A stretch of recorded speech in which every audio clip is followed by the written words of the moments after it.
You know, if I had to answer the question, which future seasons will I still play Sorcerer in? Everyone!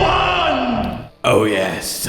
Hello, my fellow sorcerers then. I want to have a little pause on Season 5's murder, death, items, and grinding to, well, look at our class and see how we're doing. Because, look, it is no secret that we are on the up. Our stocks have risen, and we are the proud owners of the best build in the game in all the various takes on splintering, energy, lightning spear, frozen orb shenanigans. Seeing all the variations and takes on it that you guys have come up with after I released my initial build guide has been really cool, and it means so much to me how much a lot of you appreciate the time that I spend making sure that we have the best builds possible to choose from every single season.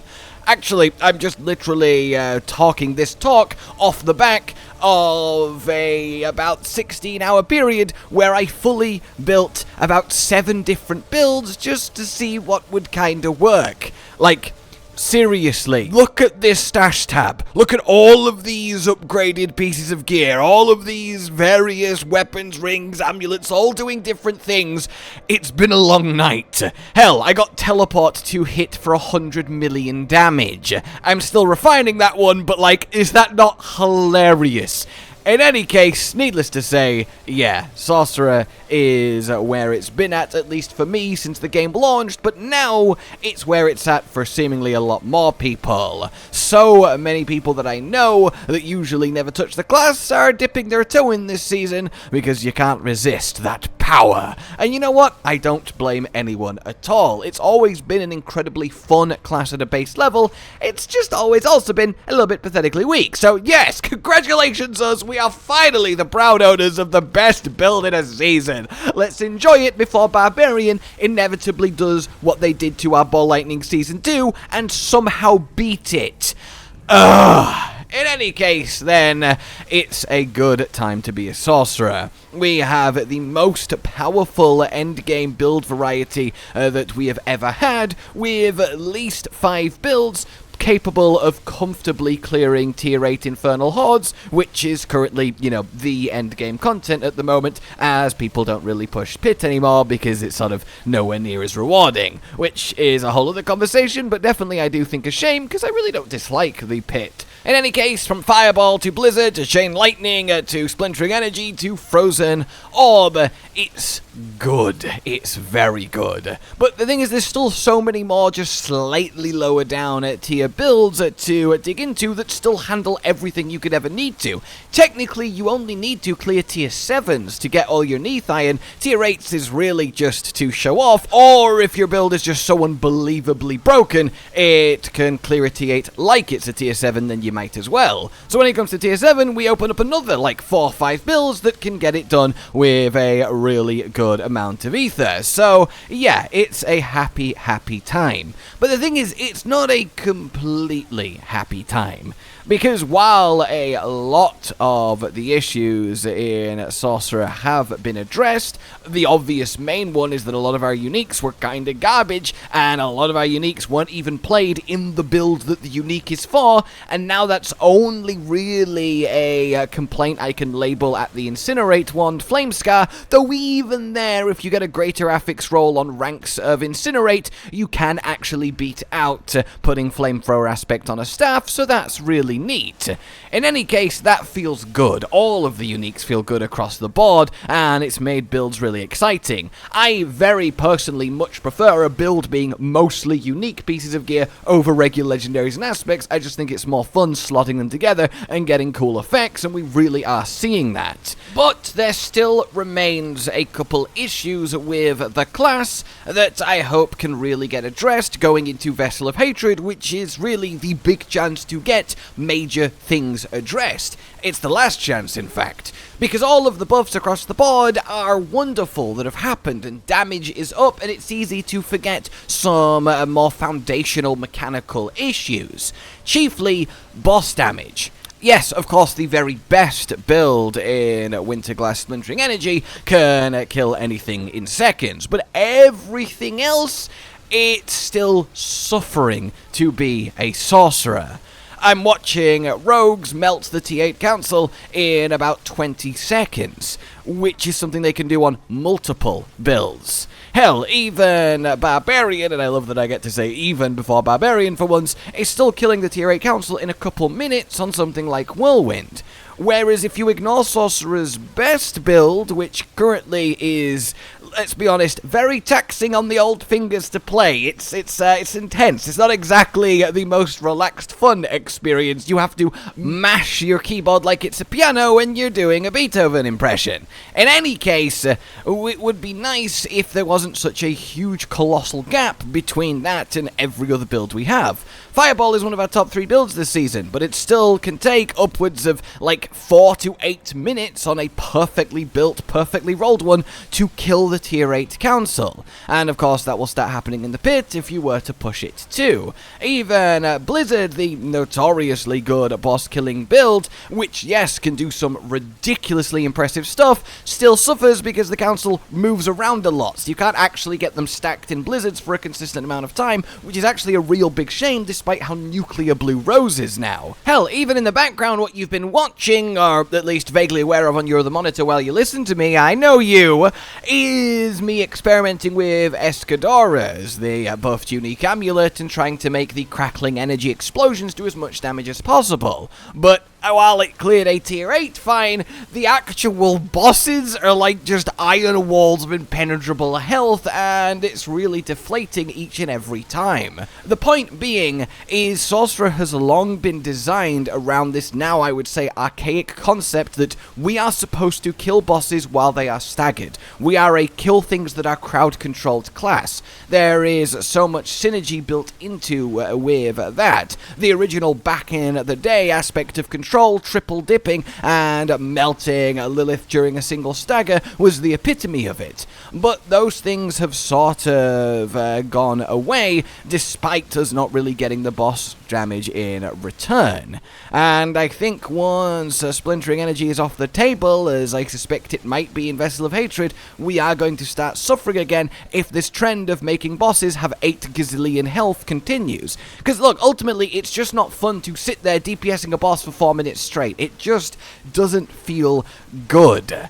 And in that instance then, I really feel like a lot of our aspects or unique effects or paragon nodes need to have like a boss clause. Something like a lightning rod is actually the perfect example of the right way to do this. Chain lightning has a chance to deal extra damage that is specifically doubled against bosses or crowd-controlled enemies. This is great. More aspects need this. If it's a boss, it does something more, little claws to them, to really smooth out our damage curve. Because Sorcerer has always been phenomenal at clearing rooms of enemies quickly, which is why infernal hordes feel so good. We have mass AoE, automatic tracking damage, blasting everything left and right, and that is wonderful. We're better at it than we have ever been with Season 5, but that doesn't again help with a single ginormous health pool. We need those against boss, it does something more, effects to be spread around our gear and skills, aspects, etc. That would make a huge difference. And I think if any of you that have been playing have gone up against some deep pit or tier 7 or especially tier 8 council, you will probably feel it if you don't have literally perfect gear and aren't playing the literally best build. Then this might initially come across as a bit weird to say, but Conjuration Mastery is actually one of Sorcerer's new biggest problems. The issue is, it's too good. I know. Stay with me. I've not lost my mind. There's nothing wrong with that. It's fun, and, you know, finally we get to be ridiculously powerful. It only took a year to have the best build and be the best class, and that's awesome. But the issue is, if nothing changes, every single season, the expansion, forever going forward, the best Sorcerer build will be whatever Sorcerer build can get the most stacks of Conjuration Mastery. And that's always going to be Lightning Spear, Frozen Orb, unless they somehow add a unique that generates even more of them. And you see why that's a problem, right? Because it doesn't matter what new uniques they add, what new skills they buff, or what they change, unless it's more powerful than having like 60 stacks of a 10 rank Conjuration Mastery, it's just not going to matter.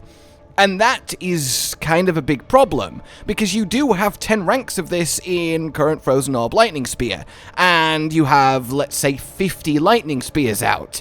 That is 500% damage increase. And that's just globally, multiplicatively, enjoy your 5 times damage, which obviously is ludicrous and makes everything else super hard to compete. It's really dawned on me while I've been theory crafting and testing builds, built Meteor, built Teleport Bomb, built Ice Shards, built Ball Lightning, and so on and so forth, but every time it comes down to, well, I just can't generate as many Conjurations as the best build, so this is going to be weaker. And that's not inherently bad. Builds can be weaker, but our future design space is limited by Conjuration Mastery and having infinite Lightning Spears out. That's always going to be best, unless A, something else is buffed so hard it outdoes getting 500% X on your damage, which is a whole other problem, or they nerf this or limit the amount of Lightning Spears out, and then we'll be forced to look elsewhere. But that also doesn't feel fun, and I completely accept that. To me, it feels like what they should do is Ice Blades are limited to 6, Hydras are limited to 3, make Lightning Spears limited to like 10, and then we have a hard cap of 19 stacks of Conjuration Mastery, and then you just buff everything else to compensate, but it frees us from what will become very much a new prison. And right now it sounds crazy because we're just starting to enjoy this, but I guarantee you, if in 9 months time we've had 4 seasons where every time it's just playing the Conjuration Mastery stacks game, you'll start to be like, yeah, okay, this needs to change, and I just want to get ahead of it now and talk about it. So that is something to think about. A little minor gripe then is something like the Blue Rose Ring. This is affecting a lot of items, but it's something worth bringing up. When you upgrade it and masterwork it, you don't actually get the chance for ice spikes to go up. I hit it with the 4 out of 12 for the 25% extra, and it didn't move an inch. It doesn't even move on the generic 5% upgrades. So there's a lot of uniques that have had buffed and changed affixes that just aren't upgrading, which is limiting the ceiling of some of our builds that we can't quite see yet. Then there is the big one. Enchantments. A really cool, in theory, concept of being able to slot in an ability and get a passive benefit effect of it. But we go back to the 2 main problems. Number 1, most of them are so really pathetically weak that you're never going to use them. And 2, we only have 2 slots of them, one of which is nearly always Firebolt, because we need burning synergy because our damage against bosses is so low. Like, look at something like Blizzard's one. This just really upsets me, because the concept here is really cool. You get a free Blizzard that sits on you and follows you round, so you just automatically start raining the frosty death on enemies that are near you. That's really fun, and you could work with that in a cool way, except you can't because you only get it for 6 seconds every 15. What? It's up like a third of the time. That's so pathetic, and you're giving up one of 2 enchantment slots for that? What?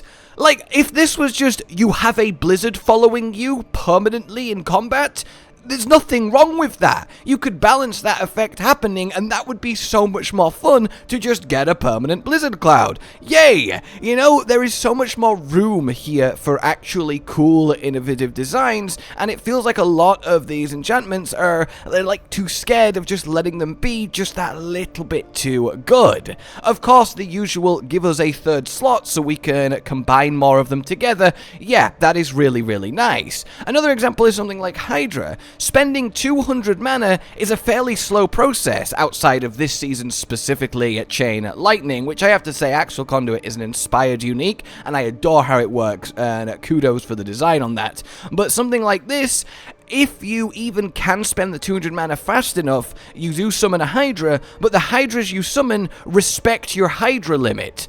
So you can only summon the 2 or 3 with the aspect.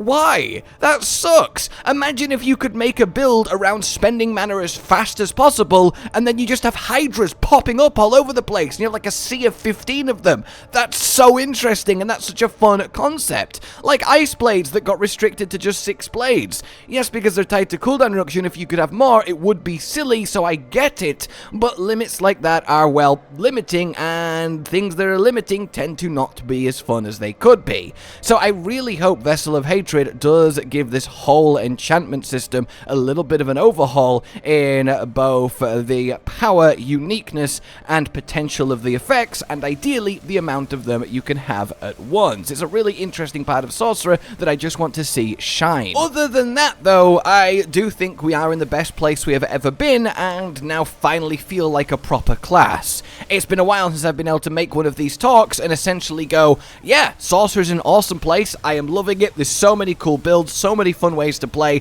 it's a great time being a Sorcerer, we rock in open world content, we're pushing the endgame stuff, we're clearing things quickly, there's really not a lot to complain about, let's do this thing. However, technically, we still have the 2 main issues of enchantments being a little bit lame and boss damage under the surface, and I don't want them to come back up to the top if things change in Vessel of Hatred for the worse. That's essentially the TLDR here, but this is by far and away the most positive I have ever been about this class in the initial couple weeks of a season, and that's really exciting, and I hope we keep moving in that direction. It feels good to finally be the best class of a season. Yes, technically Ball Lightning Season 2, but we got dethroned pretty quick, and that was a bug, whereas this time around, it's just straight up legit, and that is fantastic. I am so glad I've stuck with this class through thick and thin, and it's mostly been thin, but here we are. For now then, let me know how you're getting on, what builds you're playing, what builds you'd still like to see. For now, like if you enjoyed this, subscribe and hit the bell for more, consider supporting the future of the channel on Patreon down below, and until we meet again,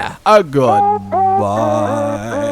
Josh, Cotton, and Hollow with the videos, dropping the humor like a hammer on your tippy toes, bringing entertainment on a daily arrangement to take our insanity and turn it into entertainment. Yes, I said entertainment twice, to reiterate that it is nice to look into your faces on a mostly daily basis when you let us in your homes to make the whole world a stage. Goodbye.